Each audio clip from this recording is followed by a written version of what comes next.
So in this video, we're going to talk about the Republican debate, and specifically, we're going to talk about the interaction between Nikki Haley, who fully supports Ukraine, and Vivek Ramaswamy, who is the most Trumpian, anti-Ukraine supporting, stay out of this, make a deal with Putin candidate that's on the stage. Trump wasn't there, but you'll see when, I went into Twitter and put in Republican debate, and you see Vivek and Nikki Haley. You see all of them. You see Vivek and Nikki Haley. You see Vivek and Nikki Haley. You see Chris Christie and Vivek, and you're going to see them interact in just a little bit. You'll see that Ron DeSantis, who is supposed to be the one to displace Trump, has been oddly quiet.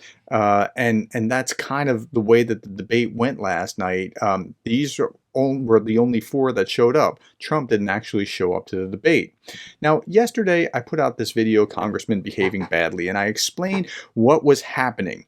I was not saying this is what should be. I was explaining this is what is happening. Those are two very different things.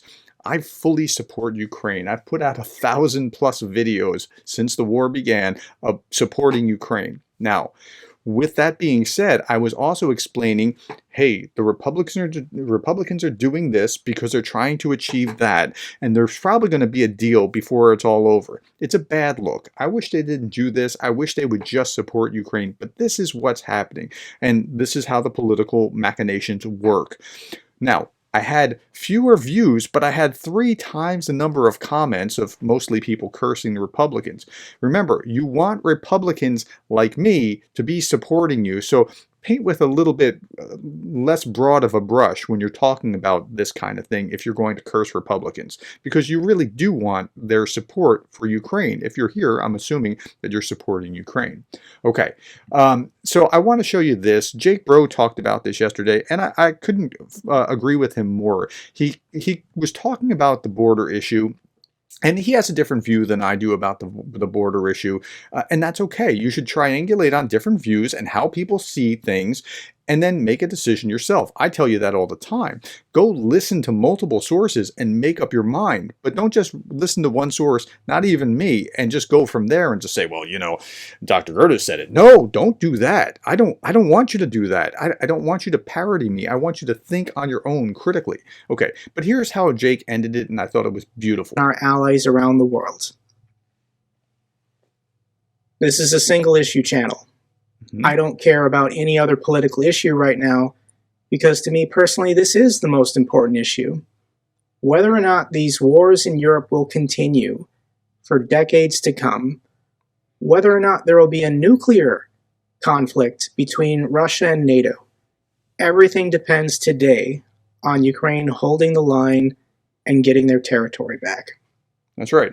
And so for me, this is also a single issue channel. Before this, Jake was doing something in finance. Before this, I was doing a leadership channel where I was just talking about great thoughts about leadership, things that I found interesting about leadership. And then when the war broke, let me switch gears and create my own just Ukraine-specific channel. This is a single issue channel. While I'm a Republican, I'm not talking about tax cuts or school vouchers or even the border. Like that's not, I'm not advocating for anything else except Ukraine. And if you're here, I'm hoping that you're here for that reason as well. Now let's listen to what happened at the Republican debate last night. Now what's interesting is that presidential debates are the kind of thing where these candidates don't look very presidential, and that happens in Democrat debates just like Republican debates. As they're in the debate forum, it's a really bad look. Nikki Haley is the only candidate on the stage that is very fully supporting Ukraine. I think Chris Christie kind of leans that way as well. I can't really tell with DeSantis. He kind of flip-flops on things. He said this one time and then he said that the other time. I can't really pin him down. Vivek is clearly not in Ukraine's corner. He's not there at all. I mean, there's no question about that. In fact, he wants to make a deal with Putin. He claims he can make a deal with Putin. Sounds just like Trump. Trump wasn't on the stage last night, and Trump clearly thinks that he can make a deal with Putin and put this all to rest. Okay. So that's where we are. Now, Nikki Haley, where we're picking up, was just asked about Iran, and then she's going to connect it to the wider picture with what's going on with Russia and Ukraine. And then we'll just listen to some of their back and forth. This was the most Ukraine-specific part of the evening. They don't respond to is when they do 140 strikes on our men and women in Syria and Iraq, and we do nothing but just some small shots back. You've got to punch them, you've got to punch them hard, and let them know that. That's the only way they're going to respond. So the way you do that is you go after their infrastructure in Syria and Iraq where they're hitting our soldiers. That's what you do, and then that's when they'll back off. The problem is you have to see that all of these are related.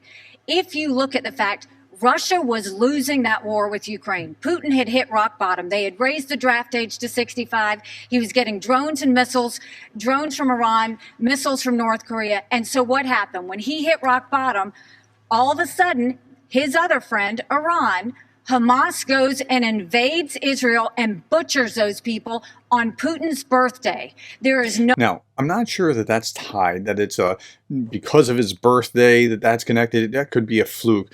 But there's no question that Putin was the big beneficiary of Hamas attacking Israel because it diverted our attention from Ukraine over to Israel. No one happier right now than Putin because all of the attention America had on Ukraine suddenly went to Israel. And that's what they were hoping is going to happen. We need to make sure that we have full clarity that there is a reason, again, that Taiwanese want to help Ukrainians because they know if Ukraine wins, China won't invade Taiwan. There's a reason the Ukrainians want to help Israelis because they know that if Iran wins, Russia wins. These are all connected. But what wins all of that is a strong America, not a weak America. And that's what Joe Biden's given us. I want to say one thing about the tie to Ukraine, if I may. Okay, that's what Joe Biden is giving us. That is a solid refrain with all Republicans, whether they are old school Republicans like me, Reagan Republicans, or whether they're Trumpian Republicans, they all agree that Biden was weak. But that's a common thing for one party to think of the other party. Okay. So foreign policy experience is not the same as foreign policy wisdom. I want everybody at home to note that I was the first person to say we need a reasonable peace deal in Ukraine. Now a lot of he was the first. He was out there saying that he could somehow make a deal with Putin. He's nuts. He can't. It won't work. You can't make a deal with somebody who's going to violate that and do it again. The neocons are quietly coming along to that position, with the exceptions of Nikki Haley and Joe Biden, who still... Okay, so what he just said was that the rest of the field is coming over to his side, except for Nikki Haley. Now, I'm not sure that that's quite the case with Christie. I'm not sure where DeSantis is. He might be, but look how what he tried to do was tie, with the exception of Nikki Haley and Joe Biden, because he's trying to tie their candidate with the bad guy from the other side, right? I mean, that's what they're trying. And they do it on the other side. This is just political theatrics, right? But he's clearly identifying Nikki Haley as the one candidate who is pro-support of, as fully supporting Ukraine. Now, what you really want is a scenario where when you get to election day, you have a pro-Ukrainian supporting Democrat and a pro-Ukrainian supporting Republican. And then you get to choose between the Republican and the Democrat. Go to your party. I don't care. Vote how you want. But we want a scenario where even if you lose, you got somebody that supports Ukraine on the other side. Will support this, what I believe is pointless war in Ukraine. And I think those with foreign policy... Pointless war in Ukraine. I wonder if you'd ask a Ukrainian if they think that this is a pointless war. I mean, it's so dismissive. It's angering me.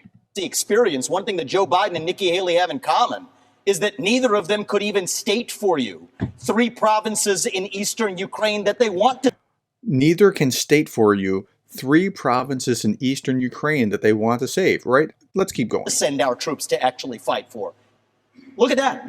This is what I want people to understand. These people have, I mean, she has no idea what the hell the names of those provinces are, but she wants to send our sons and daughters and our troops and our military. Okay, so this is a pretty condescending way of approaching this, to say, see, she doesn't even know what those provinces are. oblasts, but she wants to send our troops there. No, she doesn't want to send her troops there. She wants her husband's in the military, actively deployed. She doesn't want to send troops there. She wants to support them, so because she understands that dictators act like dictators do, and if you appease them, they grow bigger, and if you stop them, if you punch them in the nose while they're small, they don't grow bigger.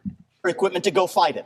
So reject this myth that they've been selling you that somebody had a cup of coffee stint at the UN and then makes $8 million after, has real foreign policy experience. It takes an outsider to see this through. Look at the blank expression. She doesn't know the names of the provinces. You hear the boos? She wants to actually fight. There's some people clapping, but there's more boos in that with Vivek, okay? And he's got booed a number of times during the debate. And there's a puppet masters right there. The donors right there that are playing like the puppet masters. Hold on. Let me just say something here. You know, his reasonable peace deal in Ukraine, he made it clear. Give them all the land they've already stolen. By the way, this is the governor of New Jersey, if you don't know. His name is former governor of New Jersey, Chris Christie. And he's talking about the deal that Vivek wants to have is give Putin all the land that he's already stolen and promise Putin you'll never put Ukraine in Russia, and then trust Putin not to have a relationship with China. Let me tell you. I think he meant promise Putin that you're not going to put him into NATO. He misspoke, but that's okay. But he's unpacking what the deal is, and it's ludicrous. Something. That's no That's reasonable. not my deal. That's not my deal. Yes, it's exactly what you I'll said. describe You my do deal this to at you. every debate. I'll tell you You exactly say, what no, it no, is. don't I'll interrupt tell me. you I what it didn't is. interrupt you. Okay? You Tell say them this. about how you You want to send do our this. kids to die. You Go do for it. this at every debate. You go out on the stump and you say something. All of us see it on video. We confront you on the debate stage. You say you didn't say it, and then you back away. And I want to I'll say tell you what? exactly No, what I said, Chris. I'm not done yet. Well, this now is look. This is And here's nonsense. the- This man is spewing. This man is spewing nonsense. Let me tell you something. This is the fourth debate. The fourth debate that you would be voted in the first 20 minutes as the most obnoxious blowhard in America. So shut up for a little while. And he does kind of deserve that because he is inflammatory and he knows he is. And he's taking all of Donald Trump's positions. Like, he's being the surrogate Trump in this. And I think what Vivek actually wants, not Chris Christie, who you see on the screen, but what Vivek actually wants is not to win the presidential election, but to maybe win the vice presidency or, be appointed as the vice president with Trump, or to, if Trump wins, a position in his cabinet or something else. I want to say something. We're going to let you respond to that. We're going to let you respond to that. I'll take Let him that. finish. I want to say something else. We're now 25 minutes into this debate, and he has insulted Nikki Haley's basic intelligence, not her positions, her basic intelligence. She doesn't know regions. She wouldn't be able to find something on a map that his 3-year-old could find. Look, if you want to disagree on issues, that's fine. And Nikki and I disagree on some issues. But I'll tell you this, I've known her for 12 years, which is longer than he's even started to vote in a Republican primary. Okay, now that was just a great line because Vivek came over from the Democrat side over some time.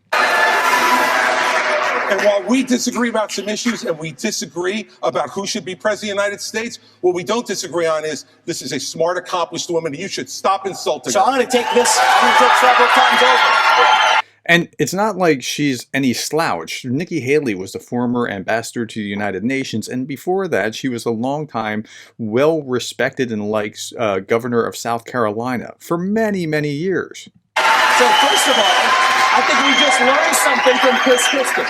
We learned three things. We learned three things right there. First of all, Chris Christie also doesn't know what provinces in eastern Ukraine he actually wants us to fight for. Chris, your version of foreign policy experience was closing a bridge from New Jersey to New York. Yeah. So do everybody a favor, just walk yourself off that stage, enjoy a nice meal, and get the hell out of this race. Let me tell you. Yeah, make a fat joke, because that's what people like, and they continue to boo him. When it comes to Nikki, I think if you're going to actually send your sons and daughters to go die in somebody else's war. Okay, you hear what he said? Send your sons and daughters to go die in somebody else's war. Nobody's advocating that. Nobody. But what Trump and Vivek are doing is making that claim and fear-mongering in order to tamp down any support for Ukraine. Hold on. Well, you Better, weren't excuse voting. me, Chris, I'm speaking, and I'm not done yet. I haven't you had heard your a chance, time when you aren't and we're going to be speaking. done. So listen up to this, is if these people want to send your sons and daughters to go die in Ukraine, they've been arguing for it for a year. $200 billion of our taxpayer money sent over. Where did he get the $200 billion figure? We're nowhere near $200 billion.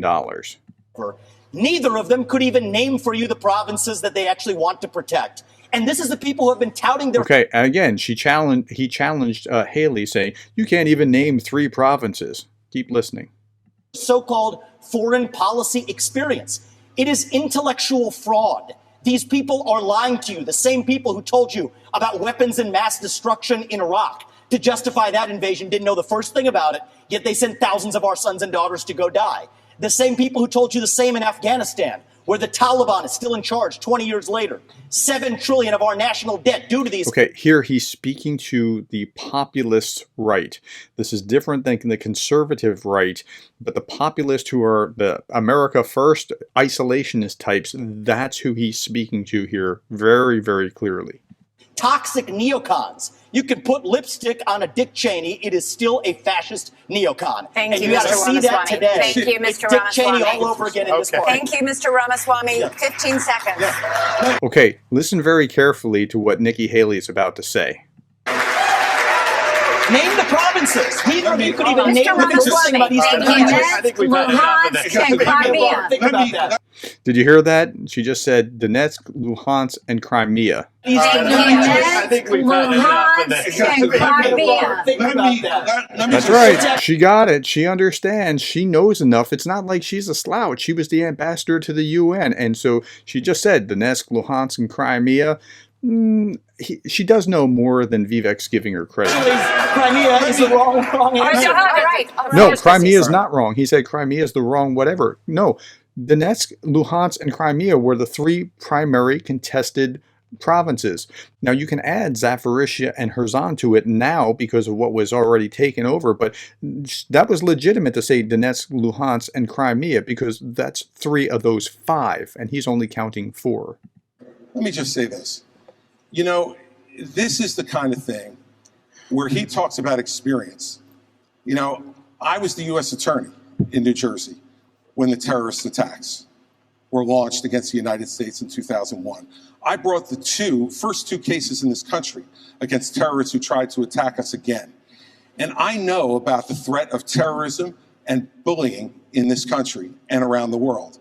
And at that time, he was learning about the provinces in Ukraine, sitting with his smart-ass mouth at Harvard. That's what was going on. And so the fact of the matter is, and back then he was a Democrat. So, you know, the fact is that all he... You know what's fascinating about this? While these 3 are talking, Ron DeSantis was quiet the whole time. I can't figure out Ron DeSantis or where he actually stands relative to Ukraine. He knows how to do. Well, you're busy hugging Barack Obama. Thank you. All he knows how to do is insult good people who have committed their lives to public service and not say anything that moves the ball down the field for the United States. All right. Thank you, Governor Christie. Okay, so that's it for this section on Ukraine and Russia, and I wanted you to see that firsthand. Again, when you get through the primary, you want to get to the side where you have a Democrat who's supporting Ukraine and a Republican who's supporting Ukraine, and then pick the party that you want. But we all want somebody who's going to support Ukraine. That's all that I have. Thank you for the likes, the shares, the subscribes, and comments that are not hate-filled about everybody in the GOP, because there's a good chunk of Republicans who actually do support Ukraine. And I'm really sorry that they're not as loud as the populist Trumpian Republicans, but we're here and we do support Ukraine. Thank you for being the kind of person that cares about Ukraine.